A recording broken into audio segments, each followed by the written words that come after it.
Right, so now we're gonna get to movies at long last. Yes.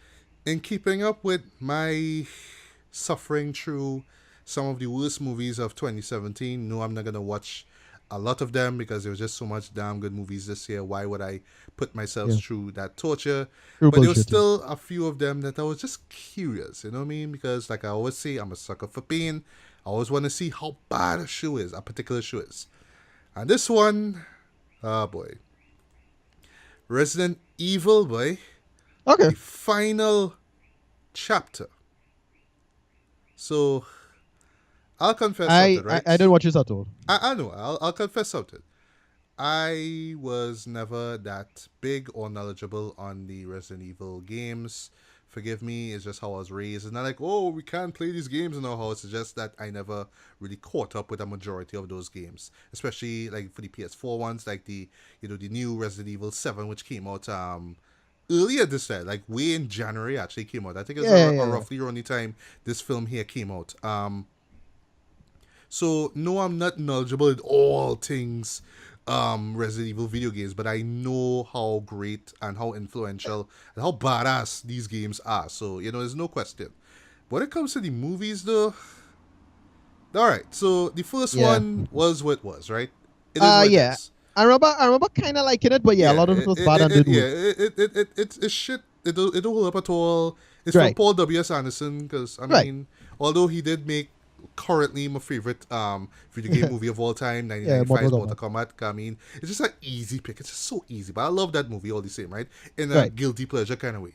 And speaking of guilty pleasure, that was what the sequel Resident Evil Apocalypse felt like to me. It Yeah. felt like a guilty Terrible. pleasure. It No, it just was terrible, but yeah, yeah, it was it, it, real. it, it Yeah. was more action. It was just more people just brandishing guns and just firing shots. Zombies with sorry, with real guns. Who else? Boy, Mike kept saying GTA, motherfucker, and all these Yeah. things. Then we had Resident Evil Extinction, which Right. I didn't quite hate, but it had a pretty interesting location, I would say, which Right. was Las Vegas, Nevada, a desert sort of Mad post-apocalyptic Max. version Yeah. of it, Mad Max. I Yeah. thought the setting was clever. The setting.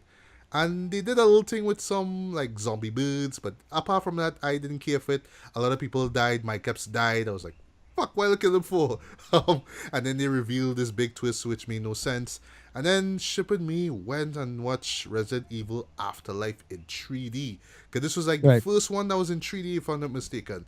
And the only thing I remember from this was Alice, who, of course, played by Mila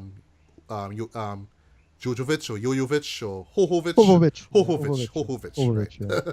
right. Right. Lilu. Yeah, Lilu, right. Multipass. Right.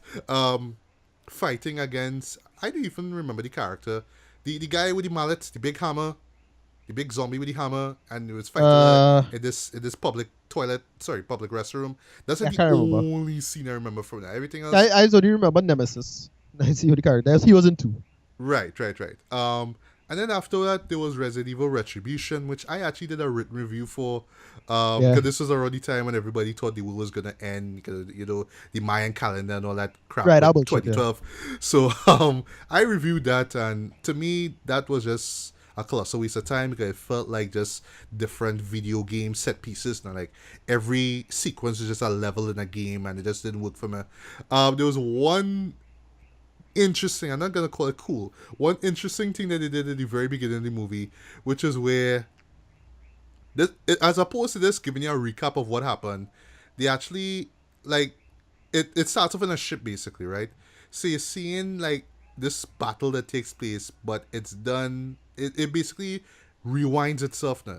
So while you're seeing the credits, you're seeing everything just being rewound. And it was cool for like 5 seconds, and then it just kept on going and going and going for like 2 minutes. And it's just like a whole 360 shot of like everything that is going on being rewound in time, Right. just for you to explain. Oh well, Alice was on the ship, and the Umbrella Corporation attacked, and the ship got blown up, and she fell into the water. Why rewind that scene to tell us what just happened? I don't Yeah. know. It's such a shit. And then, so that kind of came and went for me. And then we had Now we have, Resident Evil, the final chapter, which is, if you would count in, the sixth film in this 15-year running film franchise, by which I still say is like the passion project between Paul W.S. Anderson and his wife, Mila Hohovich.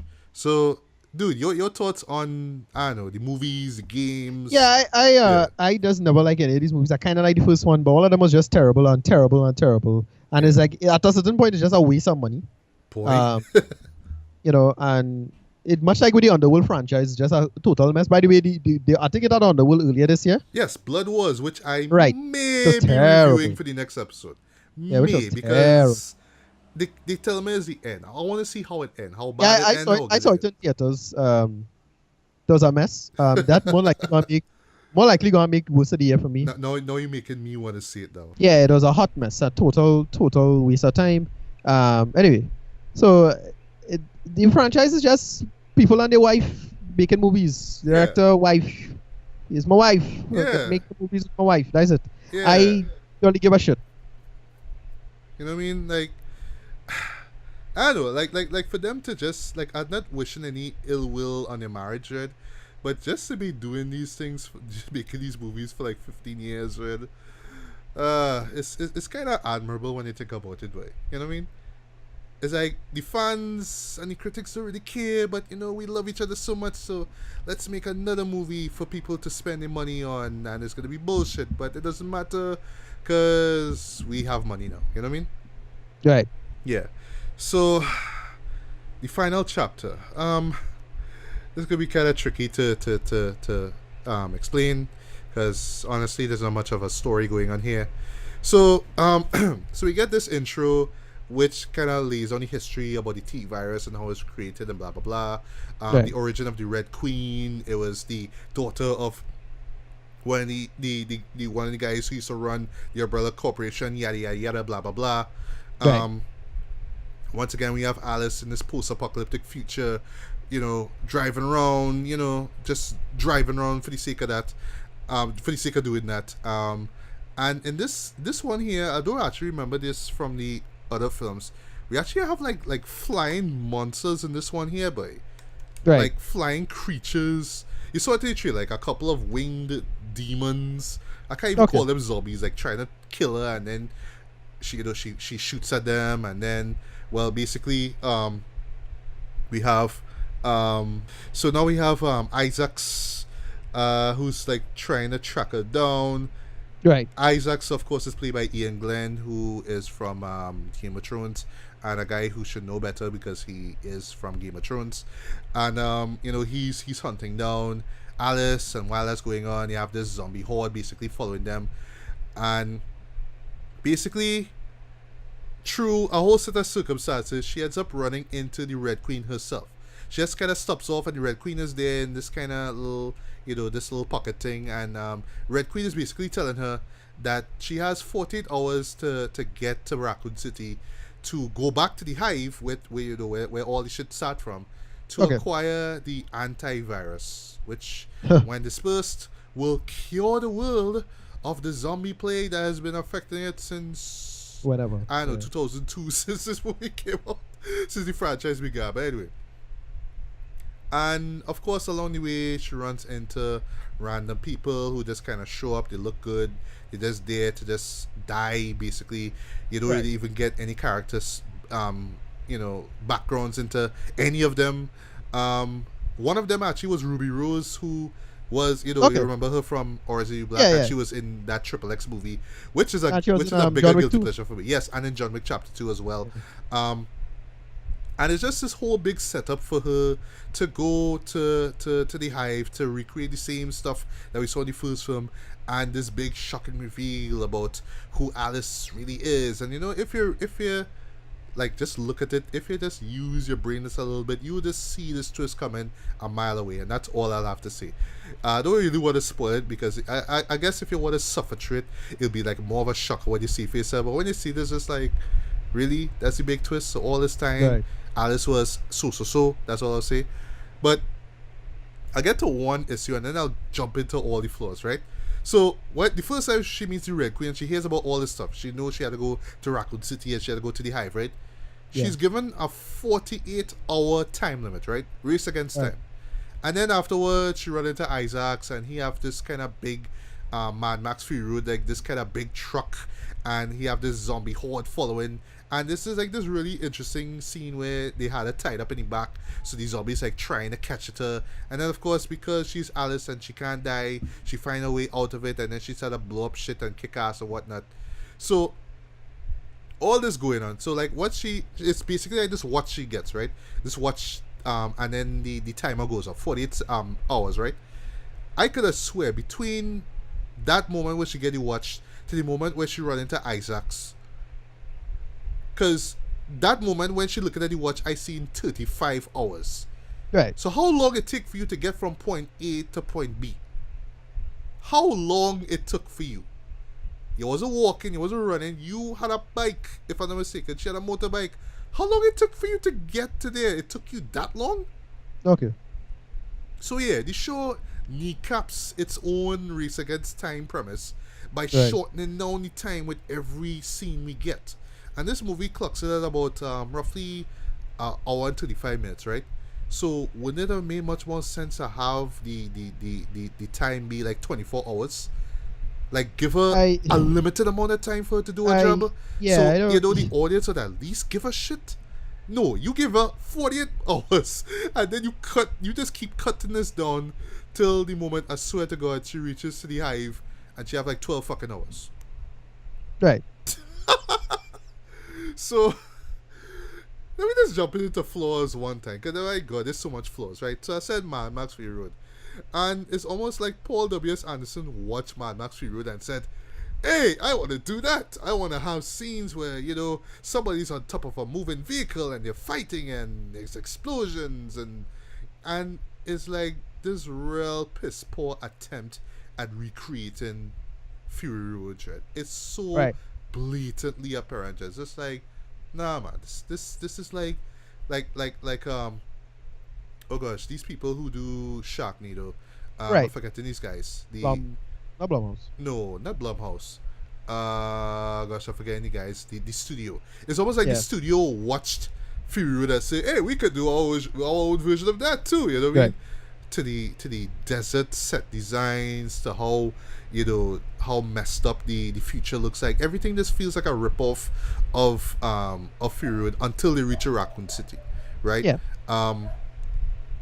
And then when you reach a Raccoon City, you're introduced to all these other characters who just there, and then Alice just suddenly take command of all of them because Isaacs is coming in and this other guy coming in. Oh yes, and this guy Wexler is also there as well. Wessler. Yeah, Wexler, sorry. And they try to play around with his allegiances because at the end of the last film, he was supposed to be on the good side, and all of a sudden he on the bad side. He with Umbrella because fuck you. That's why. Right. They don't even have anything to do with the poor character, Jen. And I always thought that he was just one of the more like laughable characters in the show, but he didn't even do much with the guy. But yeah, Alice just takes command as soon as Jen, and she know to tell the people, do this, do that, and throw these bombs and all that kind of stuff. It's like she just come in and like an hour later, she just taking command out of everybody because she is Alice and she's a badass. And speaking of Alice as this badass, there was no moment where I felt that she was like on the verge of dying or where she could die. Yeah. Yeah. It's just like there's one scene like where like the whole Raccoon City attack that takes place when Isaac shows up. She's like sliding down this cable basically, explosions behind her, and I'm looking at the woman's face and there's no fear in her. She just Right. doing this thing and she looking cool because she's Alice and she could do no wrong.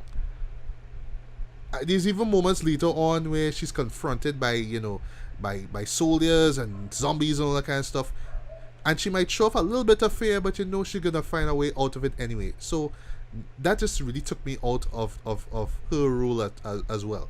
And I Right. mean, 6 movies in, you could tell she could just do this shit in her sleep. She just being all bland and uninteresting and uninspired. They even give us some one-liners which sound really cringeworthy. Like this one line where she's getting beat up and she says, "Is that the best you got? Cause if that is, then I'm gonna have to kill you." Right. It's just wasting Bruh. your time. Come on, bruh. Come on. But let me talk about them action scenes, boy. Whew. And this show has tons of action scenes. It's like, you know, like those old school kung fu flicks where every 5 minutes is a fight scene.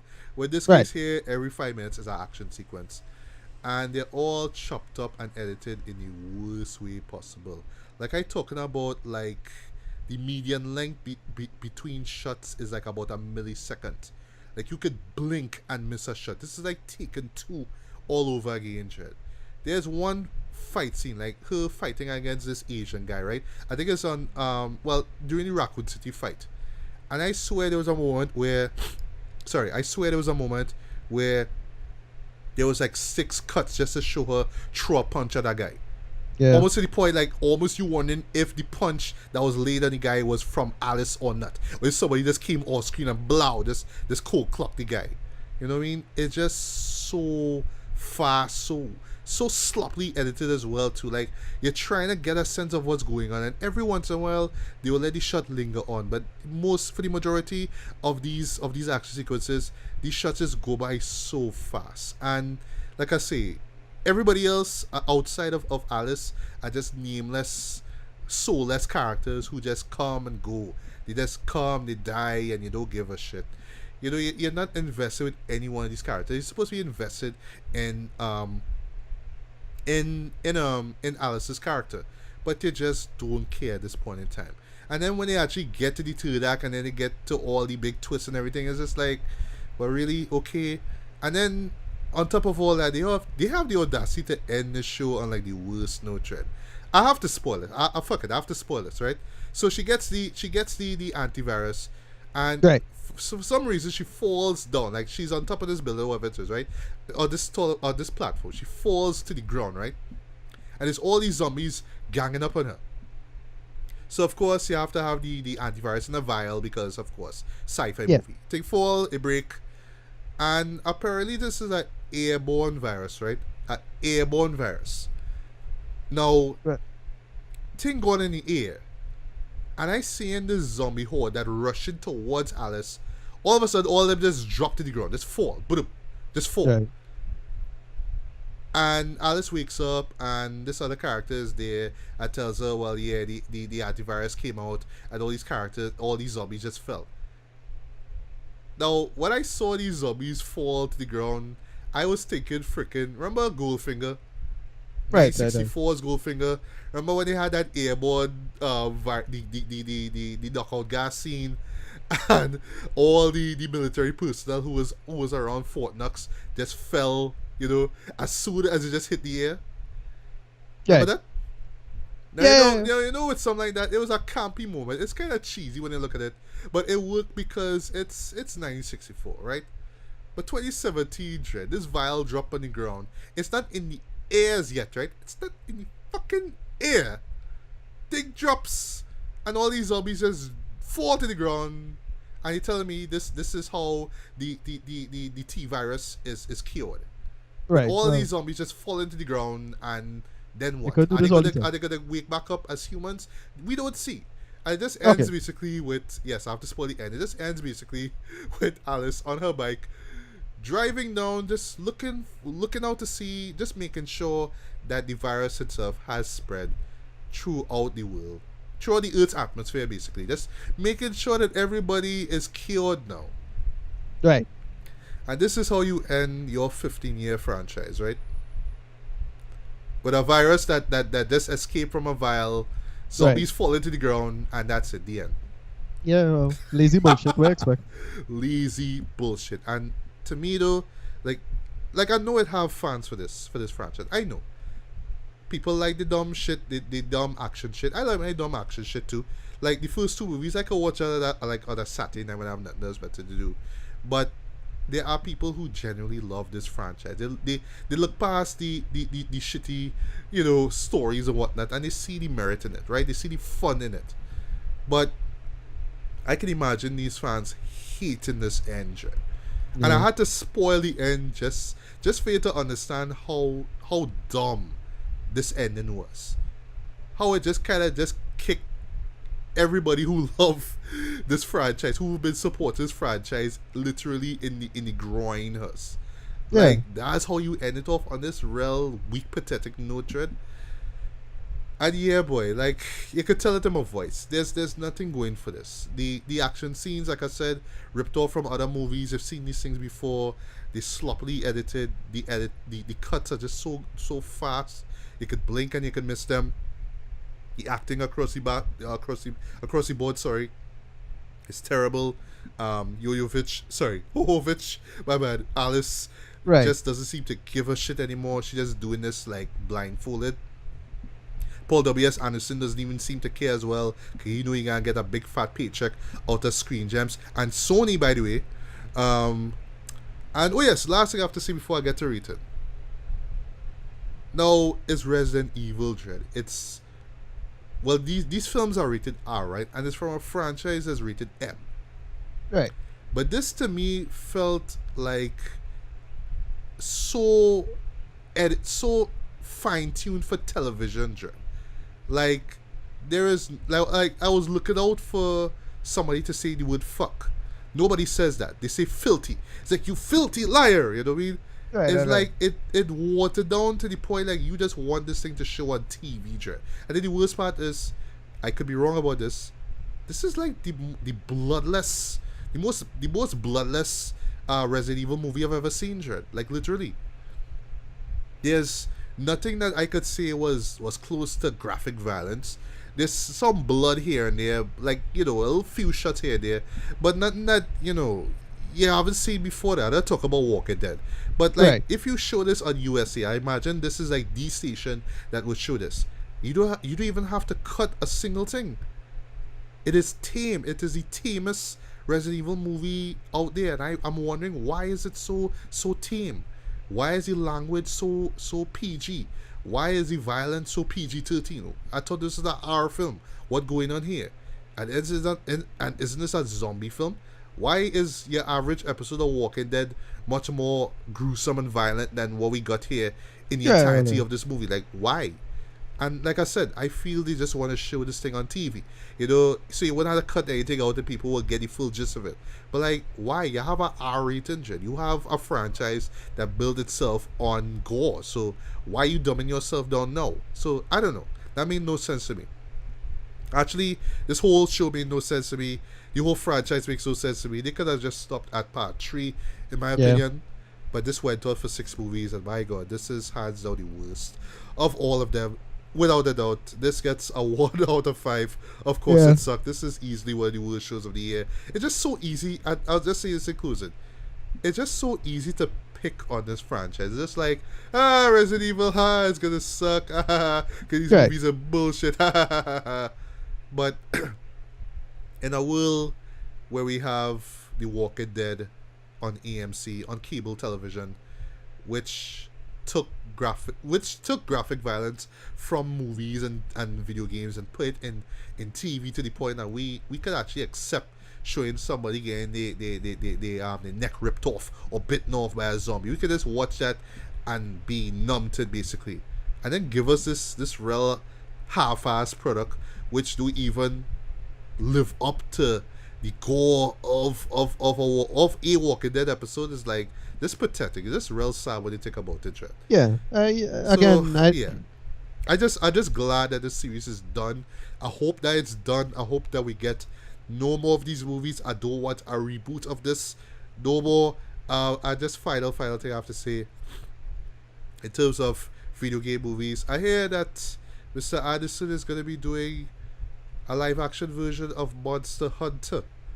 Okay, whatever. And like, I never played Monster Hunter. I'll confess that I never played. So I don't have any, connection emotionally to this game, Trent. But I don't even know if you're gonna fuck it up on that. I don't know, but I'm not looking forward to seeing Monster Hunter. That's all I have to say.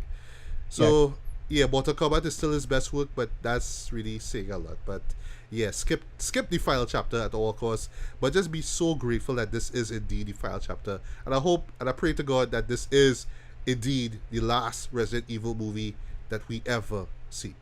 Alright, okay. Yeah. Alright, so now we're gonna move on to better shit now. let's talk about Good Time, boy, Yeah, man. which is not a live action. Sorry, which is not a modern take on the famous '70s show Good Yeah. Times. Temporary laid-offs, Good Times, Hustling and Yeah. Surviving. No. This is something way different, way more darker than Yeah. that the title would suggest. Right. It's directed by Ben and Right. Josh Safdie, Yeah. I believe that's how I pronounce it. Yeah. I'm not familiar with their work at all, but after seeing this, I really want to see their work. They had one. I think this is their second feature film. Okay. I can't remember what the first one is. I never saw it, but I heard it was alright. So Right. I had to go back and look for it. And one of the brothers, Ben, actually Play the plays brother. the brother of the protagonist, who is played by none other than Robert Pattinson, Yeah. who I would confess I've never been a fan of ever since Right. them Twilight movies, boy. But Yeah. But yeah. I thought he was okay in Harry Potter. Oh yes. He was Yeah, he was great in in the fourth that. film. He had a great moment in Goblet of Fire. Yeah, he was in the Love fourth that, film. man. Yeah. But yeah, apart from that, I wasn't a big fan of him. But here the man showed he has range, but the man Yeah. back Alright, to so that this- point. But So let's start. Like, yeah, tell me what is it's the story about. about? What is the story about? Stories about character name. Is it two brothers name boy? Well, Constantine. Right. Nikas. Right. So, Connie. so his younger brother, who is mentally challenged, his name Right. is Nick. Right. Yeah, right. Connie and Nick, yeah. And the two of them, it's not explained why they want to make money, but they decide to rob a bank in the beginning. Yeah. They ran with the money, idiots and shenanigans ensue, and basically the brother got grabbed and sent to prison. And he had to make a set of money for bail to get the brother out as soon as possible from the bail bondsman. And that's where the entire story is. It's just to find money to get the brother out. Yeah. And it's his incredibly bad decisions leading, just bad decision making, and and just leading to terrible things happening to people over the period of a day or so, or 36 hours or so. Yeah. And I forgot to mention the character of Ray, who is Who? Ray, who this like drug dealer. He's beat up and whatnot, and how he's introduced. Oh no, basically, that'll come after. I'll talk yeah, about that. right. How he's introduced, basically, without spoiling anything, is that Constantine was looking for his brother in the hospital, Okay, grabs mistake. this guy and assumes Right, it's his but I'll brother. put- And there's like, To put this in simple terms, this is basically like if it is a dumb version of Nightcrawler. That's what it's yeah. like. I was This character- thinking about Nightcrawler and Running Scared, because it has that sort of, race against time, just this day or night where everything is going from bad to worse, basically. Yeah. This main character is such a goddamn idiot. But you ever hear the term? I don't know if you know it. Have a famous Catholic lecture by Dietrich Bonhoeffer called "On Folly." I basically describe what you call folly, which is folly is not evil necessarily, but it's just people just so stupid but smart enough to operate in the world, Mhm. and is cause more problems than an outright evil person. Because at least with an evil person, you could stop, you have a plan, and you have an agenda and whatnot. Yeah. But this character is just such a dumbass, and he's a dumbass in the most selfish, short-sighted way. Yeah. And so unlikable with it, too. And so goddamn unlikable, because let me tell you something, almost every 15 minutes or so, I was just pausing it and being like, just holding my nose, like, boy, this motherfucker. Yeah. Quick doing things that clearly, like, malevolent now. Yeah. But at the same time, he had no plan or don't think it out. So what he just do, he intelligent in a solipsistic way. He know how to survive. And he will cause the most amount of damage because of that. So Yeah. everybody like be ruining slowly but surely over time now. Because of his selfishness. Right? Like, You'll it get almost feels like the first thought that comes in his head, he would just Right. act upon it, basically. Right, exactly. He had no impulse control. He have no sense of like caring or empathy for other people apparently. So you just do things in the most selfish manner. It have one part in particular. I was like, this motherfucker, I can't believe he just do that. Yeah, And if it's that scene, it's I know that it is. scene when it happens, folks. But I didn't think because I knew the scene was there, but I didn't think it was. I didn't know what was the impetus for the scene. And then when you learn the impetus for the scene, it's like, okay, you do it for this real selfish reason. Yeah. Right. Mhm. And so we could get into slight spoilers. So he basically, what happens is that he he tried to the brother get beat up in prison. Mhm. Brother gets sent to the hospital, so he had to go and find the brother because he said, "Oh, I'm gonna have a chance to rescue the brother without making the money. Without getting the money, he just want to just break the brother out." So he tried to steal the brother from the hospital, not knowing exactly what happened to the brother. So he ended up taking the wrong person, as you mentioned earlier. And what ended up happening is that he now on the news himself. So he shack up. Well, he get to spend a night in a room with his girl, but the girl is an underage girl. Yeah, 16 years old actually. Right. So he decided to mark on the girl, but it's only to distract her because his face show up on the news. Yeah. But the thing is, she clearly see his face, you know. I know. So he decided to like back on the girl to distract her, but like because he's so dumb, he brain not register. Well, oh, I should do this to distract her. That kind of shit, though. Yeah. And she not too bright herself, but she not that dumb. She like precocious now. Yeah, I picked up on that too with the performance actually, which was great Right. by the way. Which are right. She was a good acting. It had little cameos on notice. Had this fella, the fellow was the bus driver. He used to play a little role in Oz. Can't remember though. Anyway, But I know that you're guy, talking about, that guy was about the bus driver. Was Right. telling him, "Let's go to so and so." Little technical problems I really show ever so often. Just to cover this quick before we move on with the story. I thought they shot everything a little too tightly, Yes. and most of that didn't really serve the story, frankly. Well, for me though, what I would say is that like from the first 50 minutes of it, like I got that they would try to create this sense of uncertainty and tension, which is why I use a lot of which is why you use a lot of tight close-ups to begin Right, with. I get that, But but they kind of did it a little too much though. Like right, a little too, and it's a little clumsy. I mean, compare now to something like The Handmaid's Tale that did stuff tight, but you know it have a purpose to the tightness to it. yes. This not so much. I find it was just clumsy. To me, that's more come across amateurish. It had some bad CG in this, especially coming down to the end. You have something big happens at the end. Yeah. That was a bad CG shot. Sorry. And I think that's about it. They Somebody take me out music. of the show though, but yeah. Yeah, take them out a little bit. They could do something better with that. Okay. That is about it. But the story itself is just this mainly unlikable character and the brother, and he doing things to love the brother, but he doing it for selfish reasons, and he just don't have no sense of forethought. And this character is like a character on folly. That is the thing. The character is a pure selfish asshole character that dumb. And I don't want to get into too much, but it's a big factor of because they do slightly touch up on it. Him being white is a big factor, so people just give him the benefit of the doubt. Yeah. Especially little stuff like that. one particular scene that takes place at a theme park. That's all we see. Yeah. Right, that kind of pissed him off because it's like no, right? probably just ruined that person's life with that Yeah, nonsense. boy. Overall, I really like this movie. I had fun with it. It's reasonably well shot. It looked a little grainy. I noticed that. Mm-hmm. I don't know because I got a Voodoo high quality copy in it, and it looked a little grainy. So I was worried what was going on with the cinematography. They didn't really serve the cinematography. Again, a little amateurish on their part, but still well done. And yeah, overall, I did have fun with this. But it pissed you off in a good way, now. Yeah. Right, and it was a character that totally unlikable. Had me pausing every 15 minutes like this motherfucker. Yeah, boy. But yeah, it totally worked. All the performances was great. The ending was nice and touching, I thought. And I'm gonna give him a rating quick. We gotta get to the next movie quick. But you go ahead. Right. Right. So when you think about this premise, right, this unlikable loser and his mentally challenged brother who wants to make money, so they decide to rob a bank. Like when you think about it, it does sound like the premise of a comedy, right?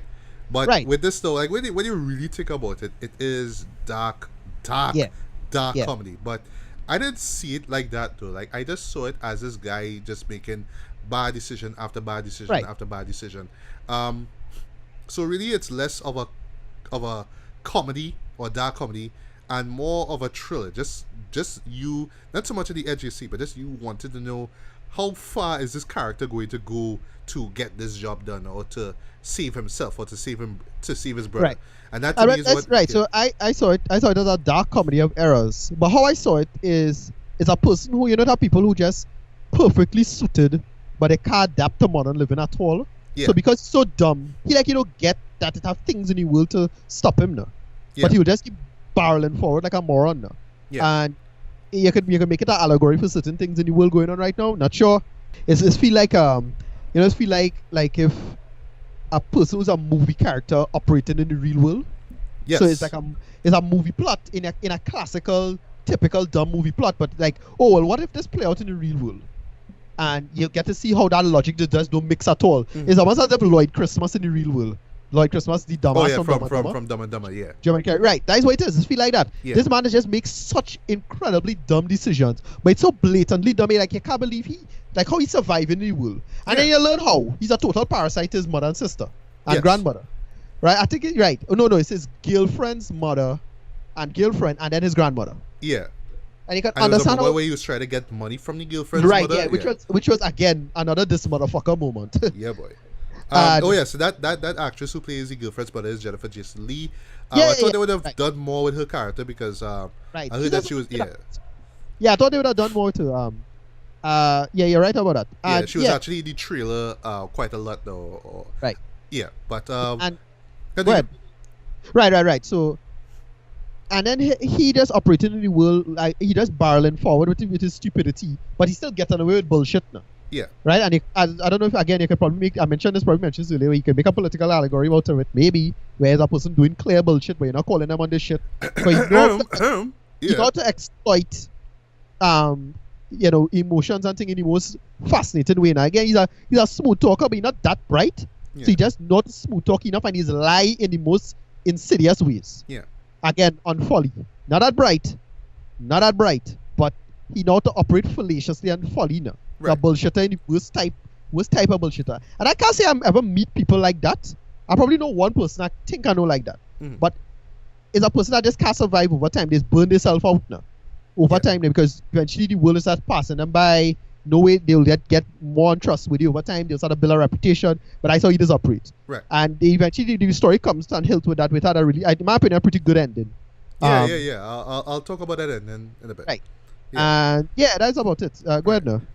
So for me, with going into this thing, I had no clue what to expect of this at all. I did not know. I always saw those shots of Robert Pattinson. It was like, it's just me on that beard looking like Peter Dinklage's beard, you know, from Game of Thrones. And I have this kind of weird, like he has this weird Peter Dinklage kind of look there, just with bleach blonde hair basically. But anyway, so I did not know where the show was going. And, it's a good thing that I went in blind, though, because I was just, like, more amazed and intrigued at the same time with what was going on. Because, like, I love that it just started off at this one day, and it just kept going and going and going. It reminded me a lot of, Running Scared, which was with the late, great Paul Walker, which was, like, one of his underrated performances. A very dark, very grimy film as well. Lots of F-bombs thrown into this movie, by the way.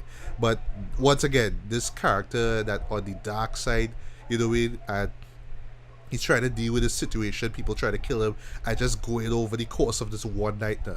So just watching this thing here, just seeing him trying, all these attempts to basically bail out his brother now. But then when you're looking at him and the kind of stuff that he does, it's just like, well, yeah, I mean, I know you're looking out for your brother, but dude, Jared, you're kind of a dick, Jared. You know what I mean? You're kind of a soldier. Like, I just he's a terrible like you person at all. I really don't like you.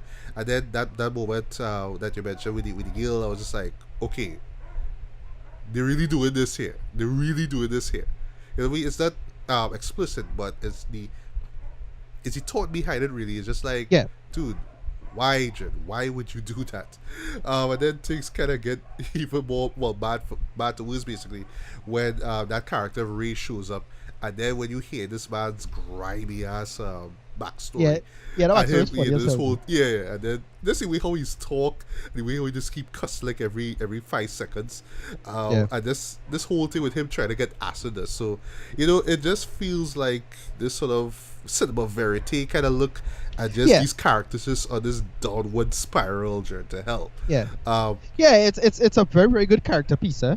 That's, it is. It really reminiscent of Nightcrawler now, as in Nightcrawler, his character Lou Bloom was he had a character with more of a vision and a purpose, but it was the same thing. He's a dumb guy that don't really adapt to the modern world very well. That's a big subtext of this. A woman wouldn't be like this. Right, a man will be like this. It's only men could make these kind of shitty decisions and they keep going forward. That's how I saw it. You're correct actually. Yeah. And it's just how these characters just go downward and downward, and just come out, filthy and toxic with all of it, all that. You know what I mean? Yeah. But hands down, though, Robert Pattinson, Jed, he killed it with his performance. So he was different. He was that character, that Constantine character. I didn't see Edward Cullen at all. I just saw this totally different character. Yeah. I saw and him. as much as I don't think. hated him for what he did, I Right. couldn't help but focus on this man, boy, because he just gives such an electrifying performance. Same thing for Ben Safdie, who plays the brother. Like, just Yeah. that opening sequence with him was just so believable, to the point that I thought that the movie was about him. You know what I mean? Yeah. And while I would, one little flaw though, I find that the story didn't focus a lot more. I felt they could have focused a little bit more on the brother, because he is the central character basically. But I love how it comes back to him at the end though, and not to spoil anything, it just really shows how lonely he is, and kind of makes you think that maybe he was lonely all the time. Even though he did have his older brother as support, but still, Yeah. he felt empty inside. There's nothing he could really do about it. It's just a matter of his older brother saying he would be there for him, but not really being there for him, and Right. that just boils down to just that dumb decision to begin with, to have him involved in the robbery. And it's like Right. this real low-key way of how they perform the job, but still, why would you bring him along, Jed? You know what I mean? Exactly. Makes no That's what I'm sense. saying. And So it he's kind so of makes him short-sighted. really No? inconsiderate. Jed. Like, dude, you Yeah. really don't care about your brother that much, though. And Yeah. that's what makes the end so much more powerful. You know what I mean? Yeah. But yeah, the performances were great. I did not expect to see Bakar Abdi, from Captain Phillips. And again, his moment pissed me off. I was like, Yeah, the way how it that's the kind of ends, shit you gonna do? how that moment ends, Jed, dude, that was pissed like, me off. and I could just swear the man, like, okay, he was talking English. It could Right. tell No, he was no, trying but- to hide his accent, but then I was No, but they thinking, made it well, work. his No, character because- maybe is a foreigner Right, anyway. exactly. But- Because the character is a security guard, but when they do it, that makes sense. Like, security guards is some immigrant anyway, Yeah, so you could actually be a Somalian immigrant. That whatever country you come from. I don't know where you come from exactly. I think it's Right. actually Somalian. but the Right. way how his arc ends is funny, but in a dark way. But it's just like, Yeah, oh Joe. gosh, man, like, bro, Yeah. you know what I mean? But that's really dark though. But anyway, I love the pace of it. There are a couple of moments where it kind of slows down. One thing confused me at the end. I didn't know whose apartment that was exactly. Okay, that confused me a bit, but I am on the assumption that it was Constantine's own, because it was his dog, Really? right? Or was it the other guy? I wasn't sure, because I was wondering why the dog was reacting to Ray the way he did. If it was Ray's dog, then why the dog was trying to attack Ray? Couldn't You know follow. what I mean? But I still Yeah, couldn't that- follow. that- It was that- constant. I would Yeah, but admit, that apartment way too well done though. Like how he yeah, because it's really expensive, looking nice. Like that's so well put away, and that is the kind of person he is. That didn't really gel to me. right. I did like the way how it played out in real time. It did feel like, okay, Yes. this Yeah. is what will happen here and here and Yeah. here and here. That gradual progression of the story itself worked. Yeah. The cinematography I thought was on point. I love, Right. although you could say this is like a kind of thing with these indie/art films. You always have to have this one film that use a lot of neon colors, Right, and a lot right. of bright colors and stuff like that. But I felt that in this case it worked with the story. And It yeah, gave but this kind of it has a very dreamish kind of yeah, tone. Yeah. very modern approach. Especially with the soundtrack, it kind of Yeah. Oh, and that correspond to that. soundtrack though, the guy who created it, I forgot his name. Want to But- trick something like that. Yeah, Honor Trick something. I White thought, Napper. yeah, worked. Yeah, want to perfectly trick for White this Napper. job. Yeah, It was so skit, so yeah, left. It was just so, off guard. Just like off-putting. Yeah, off-putting basically. Yeah. Yeah. And I thought it worked well. It just felt like this would be the music that would be playing in Yeah. this character's head when he's trying to evade the cops, or when he's trying to get from point A to point B. Like, this would be his soundtrack. Yeah. Once again, similar to like Nightcrawler and Collateral, Right. it does present the city, well, at least in this case is New York, it really does present the nightlife in this really Yeah, dark, exactly. eerie way as well. I thought that really added a lot to the film, especially in the second act leading up to the end. Well, even though in the end it goes back to morning, but it still works. Um, so while I wasn't particularly blown away by it, like a lot of people have this up as one of their best films that they see this year. This for me is an honorable mention, just really because like I get what they get at, but just because of just that unlikable character, which was played excellently by Robert, by the way. But just once again, it's just look at this thing and be like, yeah, this is that guy that I hate though. He's doing a lot of dumb stuff, but Right. I'm just curious to see how he's gonna get out of it. So I'm not really rooted for him, but I just want to see what's gonna happen Yeah, next. there's a morbid fascination That's it. Yeah, morbid with it. fascination. Yes. Yeah, But again, very similar to Nightcrawler. You Yeah. wondered where the fuck this going, yeah, kind of thing. And then And- again, he slowly but surely ruins everyone's life. So you see what happened to the girl, you see what happened to the guard, you see what happened to your boy Ray as well, huh? yeah, exactly. Yeah. Yeah. We want to see what happens there. Right. This is a show that I do see myself watching over again, just not in a hurry. Probably. I may find myself having to take a shower after I see this. Right. But at the moment, Yeah, no, though, that's slimy. It's slimy. yeah, it's slimy, it's grimy, it's gritty. Yeah. So just be warned though going into this thing. You may feel a lot dirty after watching this thing, but in a good way, in a great Right. way. So for me, I would give this a very light 4 to 5 stars. Right. This for me, I do see this showing up as an honorable mention for me.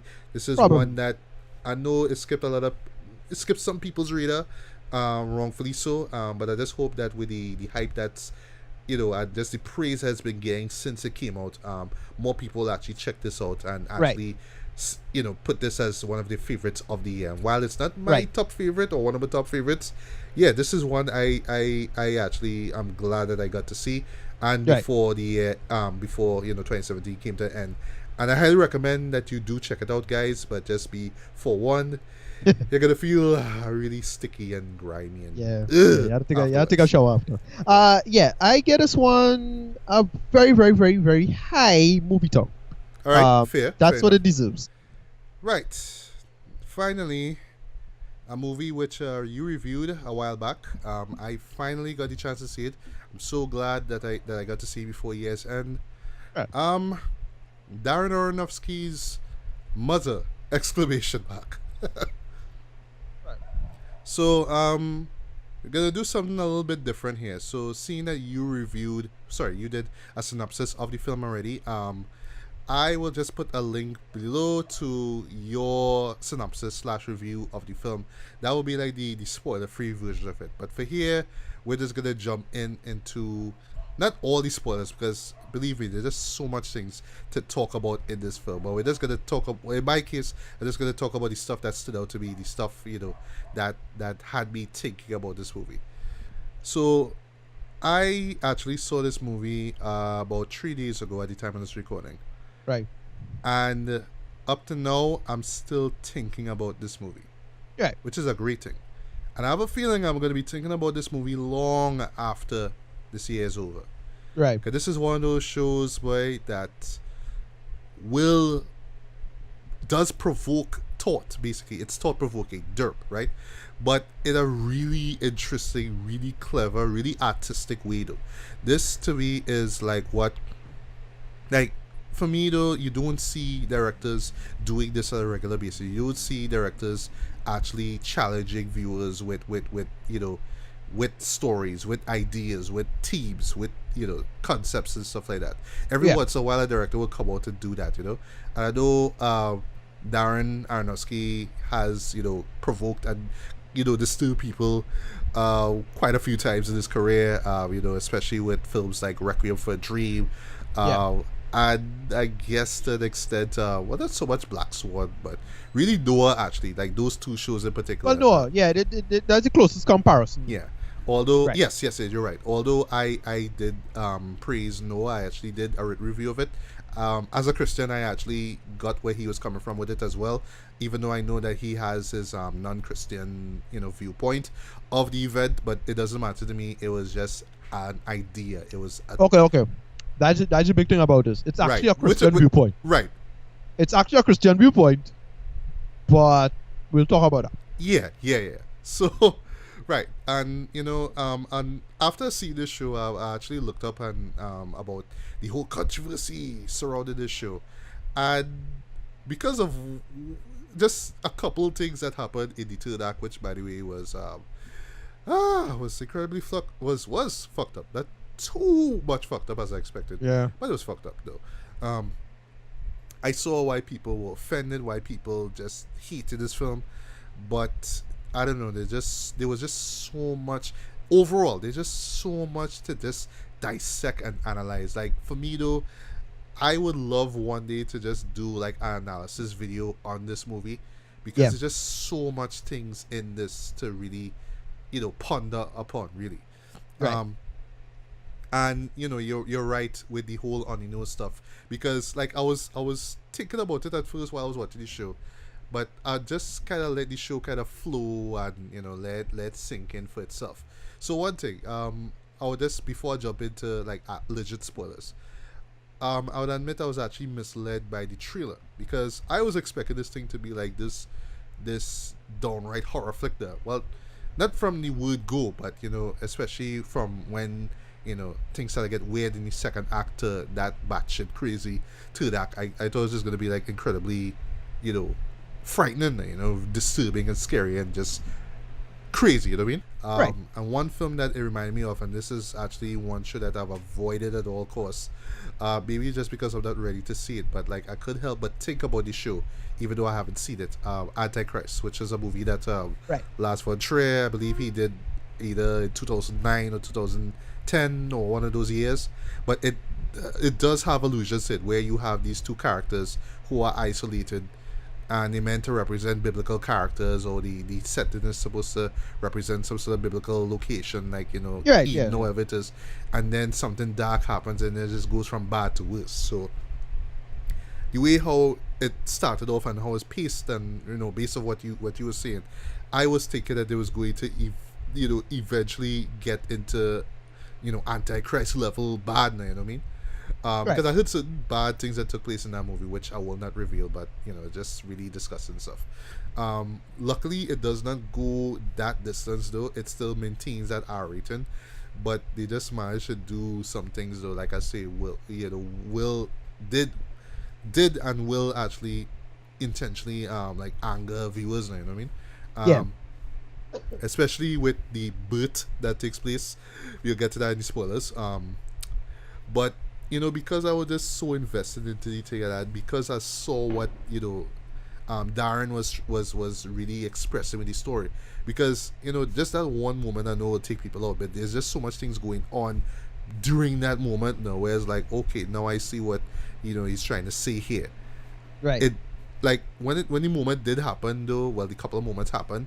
Yes, it was messed up, I would say that much, but it didn't like take me out. I didn't walk out furious or angry like that. It stunned me, but I really sat down, thought about it, and I don't know, I just got really obsessed over the movie basically. Like I just want to know Right. more about it. I want to know what people think about it, or their take on what the movie is about. Even though, like you said in your review, it's more or less it's more or less there for you. It's more or less there, right there in your face. If you haven't really focused properly, then you'll miss it. But and we could just jump into spoilers right here. So yes, Javier Bardem and Jennifer Lawrence's character. So Jennifer Lawrence is Mother Earth, or Earth, right? Right. And Well, yeah. no. Well, Okay. So she's not. Okay. The house is it. okay, the house is it. All right. The house So is I, it. She I is. assume she is Mother Earth and Well, okay. Javier She's Bardem like is God. she. Right. She is like the spirit of the earth. She's like Gaia. More like Gaia. it. Right. Right. And if I'm not mistaken, I could have swear in the third act somebody said Gaia, or there was a chant can't or remember. something Gaia, something like that. Maybe I think, hey, and you're wrong, dude. Whatever. Right. So I assume that she was Mother Earth, that she was connected to the house, she was connected to the land around her. So you're right, spirit of the earth and stuff. Javier Well, the Bardem- analogy, the closest thing I could say, she's like Okay, so the big analogy is something along the lines of I don't know if you know something called Gnostic Christianity. No, but I remember you Right, so mentioned the term Gnostic Right. in the last review. As I say, right, exactly. So that's what it is. It's if you look at Gnostic Christianity, it's a really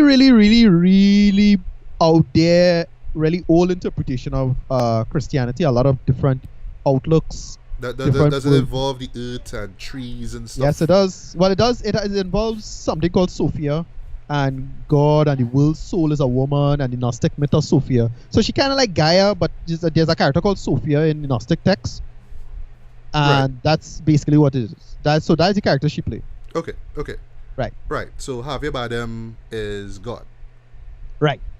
Now, the thing that was trimmed off a bit was his character being a poet, and I was thinking once again with Antichrist, which I haven't seen, but because it's an allegory, you always assume that you'll kind of wonder. I know some people might wonder, well, if Javier Bardem is God, then why are you having him as this sort of down and out poet, or why does he have writer's block? What's the religious right? That's the problem behind that. Is there anything? And I to me though, how I see it is that you don't have to overthink those little things. Those are just little bits of the character itself. Like, well, okay, everything why is Jennifer Lawrence's character working around the house so much?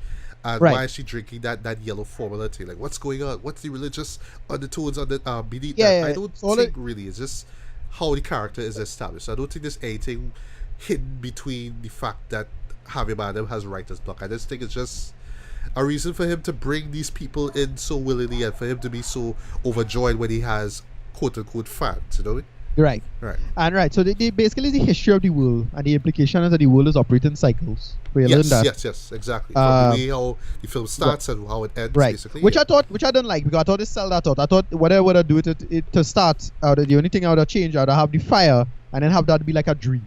Yeah, I would have taken out that fire scene right off the bat, because you kind of sold out the end already. Like, I don't. But I don't mind. You sell it out. It's just it was too obvious when they had the whole house forming. I was like, well, this is it then. They showed it already. Either have it where it's just the fire, the woman burning, and then it's like, it's more like a dream sheet, and then Jennifer Lawrence's character wakes up. All right, I'll actually confess, I didn't quite pick up on the burnt house. Like, I saw like the house was getting back to normal, but I didn't look at it as ash. I just thought it was just some hidden house or something like that. Right, but to me, the matter of fact, you see the house forming. I was like, well, that's already set out the thing. Whatever. Okay, didn't pick up on that, but fine. Right. Then the characters of pretty obvious. Well, yeah, Ed Harris, Michelle Pfeiffer, Adam and Eve. Right. And you more pick up on it really when the two sons come through, which of course is Cain and Abel. The way how they fight, how one brother is killed, why the argument stems from, Dad was supposed to give me this inheritance, but how come he's giving it to you, and all that kind of stuff, Right. Once again, that reading into the characters. Why is Ed Harris always sick? Why is he always like coughing, and there's one scene where he's in the bathroom puking? You saw a couple things like is it old age? Is it right? Is the idea is that he's supposed to be dead, dying, or he understands death for the first time. So something like along those lines. Right. And they do some obvious little allegories, like, okay, so he coughing, and then you see a set of blood on the side of his chest. Like, okay, the right rib. Yeah. Right rib. Okay, we're good there. Then some funny parts is when they started painting the house. Yes. So that is humans fucking up with the world. Yes. Things are not really touching, because she like making painstaking efforts to make the thing proper, and these humans fucking things up. Right. No. On that though, I love how it's set up though with Jennifer Lawrence's character. I like how vulnerable she is. Oh yes, and she delivers a great performance here. On the verge of Oscar worthy though. If she gets nominated for this, I don't see it. I really don't see it. I don't. Nothing about that. I would say she put herself above and beyond the Call of Duty for this one here though. But I do see where you say how at some moments where she come off a little stilted. I still like her though. I mean, she have a nice face or whatever, right? Whatever. So I like how the film kind of sets up how nervous she is around other people, around outsiders, basically. I just, in general, though, those tight shots on the face, and another technique which he uses in Black Swan, where the camera will kind of follow her, and it'll just be like directly on her head, basically, or on her face or whatnot. I like how it kind of, the camera really expressed that about the character. And then, seeing things through her eyes, though, when all these fans come through, well, from the wake continue on, and there's everybody just going up into a room and all that kind of stuff and painting up the house. You are wondering the same thing like her. It's like, what these people do it, you know what I mean? Right. But is then when the fans show up and then, you literally see like this really twisted version of the history of the world take place. Where Right. all these characters just change and religions and war and stuff like that. Right. Like, But they do okay, so they do I it see right. where So it's they going. do that quite well. So you do little things like he tell them to get out. She mash up I think it's Eve mash up something. So that is the expelling of the Garden of Eden because he decided to hammer the whole room after. Yeah. Right. Then what else, boy? Right. Then she was telling him not to sit down in the sink, and it caused all the water flood out the place. That's the flood. Then after everything come fixing back, and a lot of it is like everything after is more New Testament because that's the new script everybody come to read. Yes. Right. Then the baby is pretty obvious who that baby is, which is pretty goddamn fucked up. Of course, yeah. Right. It's pretty obvious who that is, and then that's it. That's the story. It's just a big allegory of the history of the earth via Gnostic Christianity. Yeah. That's the easy, straightforward read, but that's how I read it. Now, about that scene though, that scene that had everybody like, oh, shocked, and if you are a new parent, don't go and see this show. You know what I mean? Yeah. And I admit that Aronofsky had some balls to do what he do. Yeah. he had balls, but I actually commend him for him. Commend him. Like, dude, like to actually, I mean, it's I don't want to say it's tastefully done, right? But it's not gratuitous. It's just something that just happens so quickly. Yeah. And it just takes you out of it. It just hits you hard now, you know what I mean? Yeah, a couple other things I couldn't really follow. So Kirsten Wiig's character, I didn't really know who she was supposed to be exactly. Yeah, I wasn't sure if she was supposed to be like an apostle or just somebody willing to follow. I couldn't tell, right? Because she was was she an apostle? Was she an angel? It was unclear what she was because she was the publisher, I think, right? Right. So I get the feeling that is she just a person who's published the text, and people who control the Bible will control violence and religion. Yeah. That's the analogy. Because they show her being nice in the beginning when the people came in, when she came in the second round, and then they show her like doing some headshots later on. Yeah. Right. So I couldn't really follow what that's the only thing I could read from her, is that she's supposed to be basically like what people do when they control religion. Mm-hmm. So she's the Catholic Church or something like that. Yeah. Like she's the one who's get everybody to read this, but in her own way because she's the publisher. She's edit tuner. Right. That is the analogy. But for me though, the thing that made the third act so powerful for me though, just from seeing it myself, was the use of space though. Like seeing all these actors be in these small corners and whatnot now. And how the camera keeps turning and moving about. It's like there's no room literally for these characters to be in. But yet when the camera moves from left to right, you're just seeing one crazy thing after another, and you're wondering how they actually pull it off. And what I actually like read up about the production of this, actually Aronofsky did a rough take of it actually in a warehouse, just to get the idea of where to put the camera and how to frame it and all that kind of stuff. Right. And it shows though, because you had to have real skill to have these characters be in these tight spaces there, these small rooms, and still make it work now, you know what I mean? So from a technical level, brilliant. and the second half of the film really ramps up in a great way. It does, because so the it's first basically half, the analogy of just modernization playing itself out. Yeah, this funny part where it just cut that nightclub, which cracked me up. That was funny. And then a riot starts. It's all them shit now. The first half for me though, like, it was slow, but intentionally slow. And the thing about it is that, like, because I was thinking this is a horror, and because I was warned by you of what to expect in the second half, I couldn't help but feel tension building up now. But it was rough. It was building slowly. Like, I was just like, all right, something gonna happen. Is something gonna happen? And then the second act happened. Okay, nothing happened. What's going on? And then the third act hit. I was like, oh, okay. I asked for it. I got it. Yeah. And then I was like, all right, well, okay, I see what Aronofsky's trying to say here. Is history of the world, things going from bad to worse, all right, I see it. Yeah. But where's the controversy? Where's the controversial part? And then the scene happens with the baby, and I was like, oh. Damn. Oh. Yeah. It took me out of it, but it worked because I don't know. It's funny too. The funny part is that because you don't know when you see that happen, it's like, all right, you don't know what fucking coming because she had the baby and she had to go and sleep now. Yeah. she like, and the second she go and sleep, the baby gone. I was like, yeah. damn. And Lawrence's reaction to it, Yeah. was That, so brilliant right. though. Like you Yeah. saw it coming. But then when they knock her down and Yeah. they try to assault her though, Right. Brutal. that's yeah, that was brutal. But that's the next part that people were really turned off by that Yeah, one yeah, it scene. was just so And goddamn brutal. Yeah. yeah, and rightfully so too. But I like that because once again, because I think it's because it's a Paramount film, which is really Yes. amazing as well. Which is Right, funny that's the thing. because Paramount, by the way, is the This same got people. mainstream release now. Yeah, because I Paramount, was by like, the way, are you fucking serious? This real bad though. Like, I surprised the show in Trinidad, because there are people who like. yeah, you're right. But Paramount, by the way, is the same people who brought out Rosemary's Baby back in Yeah, 1968. right. So a lot Right. of allusions to that. So it's funny that Exactly. Paramount I don't know will if bring if this you show look up, there's a poster of this film that really looks like the Rosemary Baby. I know, poster. I know. Yeah, Yeah. with the With sort the of orange pregnancy. background. Yeah, Yeah, right, yeah, yeah. right on the nose. But yeah, but just that scene. Yes, it is brutal, but I like that it does not go too far. Um, it does push a lot. It does push envelopes, but it does not go too far. It's Right, not like too right. gratuitous. It's not too self-indulgent. It's not too pretentious. I know some Right. people will make the argument that yes, this show is rather pretentious, and it's about you know religion and how bad religion is and all that kind of stuff. Right.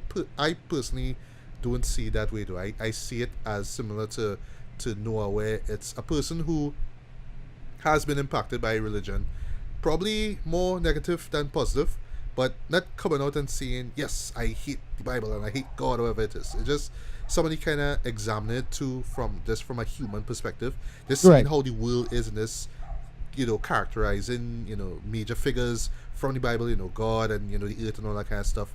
And just but it to me kind of comes off like this big fever dream now, and Yeah. apparently like he wrote this thing in like 5 days, which kind of shows is like he had all these ideas together, he just kind of poured it out, but he just kept the whole house scenario just to make it simple. It's like, what could happen in this house, what could happen with these two characters in the house, what Right. happens if these two characters come in and then more characters and more characters, and he just built this whole narrative around that, but still he just managed to put all these things that have just been intrigued him, I imagine for the most part of his life now, all Yeah. these religion and theological stuff, but in a way where he's saying, well, this is what I think and this is what I believe, you know what I mean? Yeah. But more like this is the belief system. This is belief systems. This is what people perceive the world as, is how people perceive God as,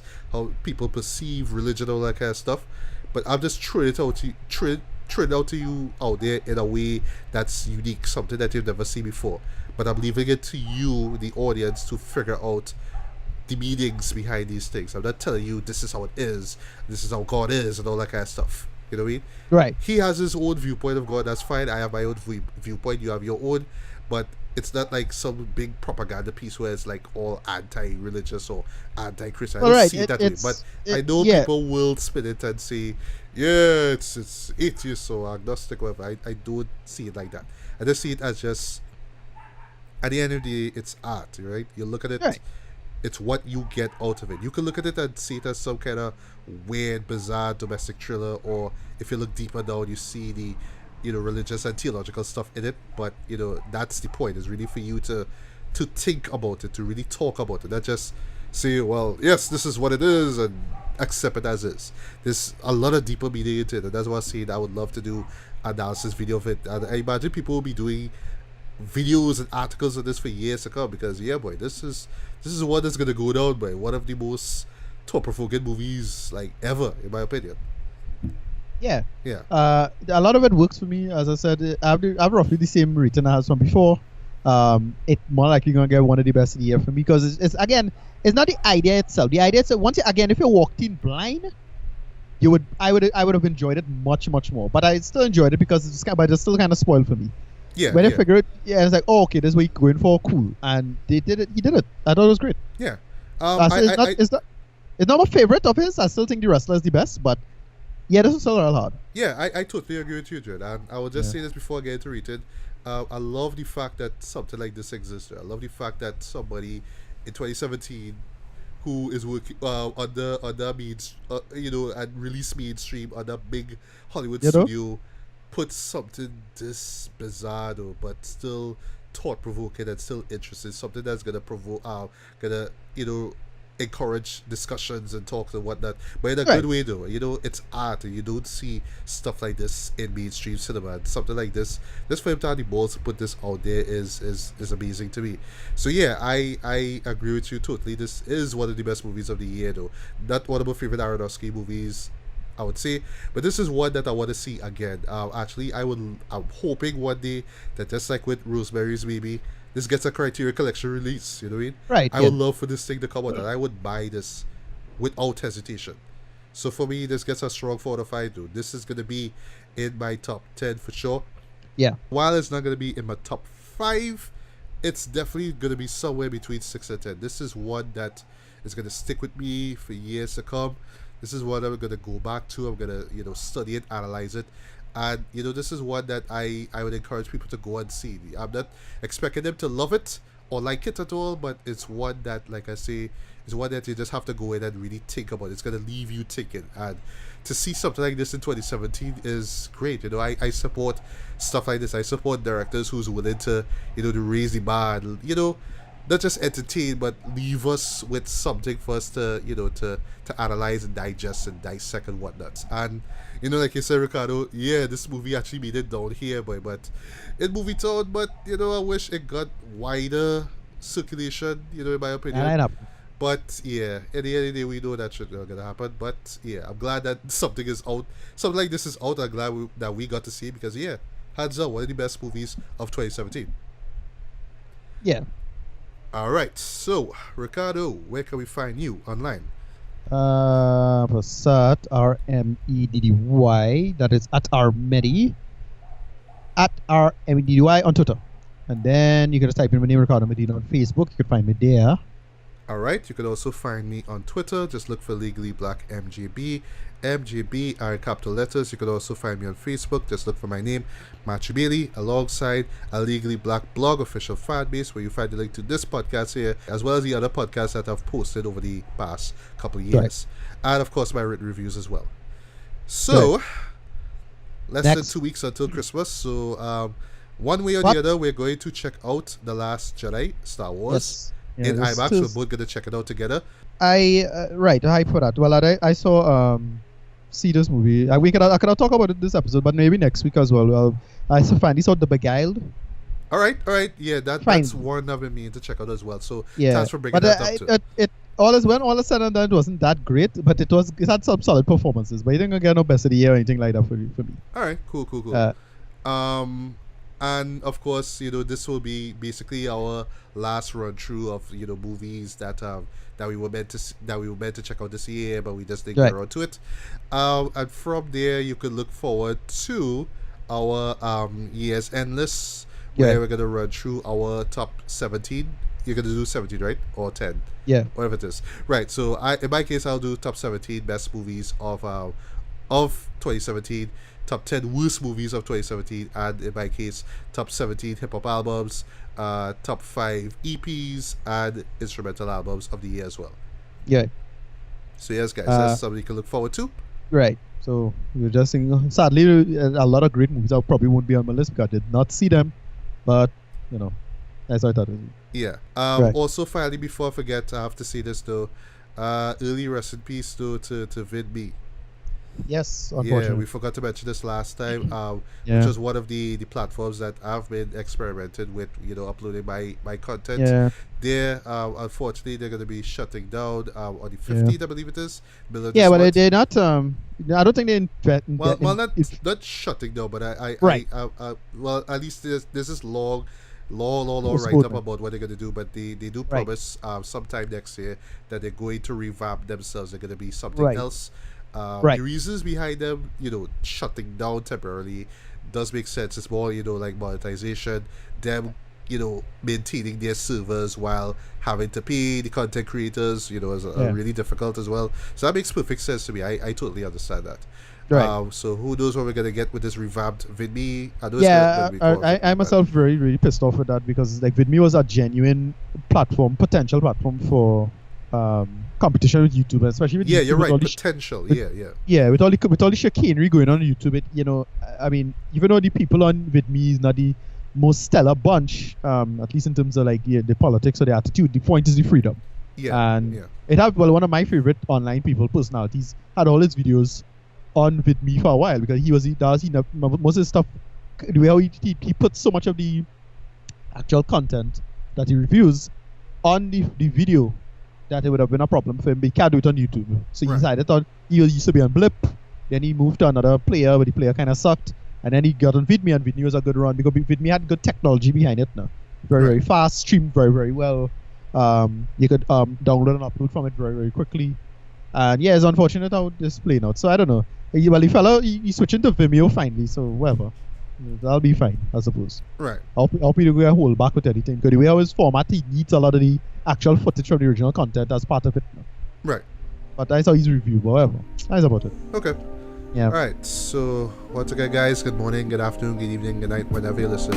This was about Billy and Ricardo Medina. we are signing off from another episode of BSB to Billy. So until the next one, take care. Peace. Peace.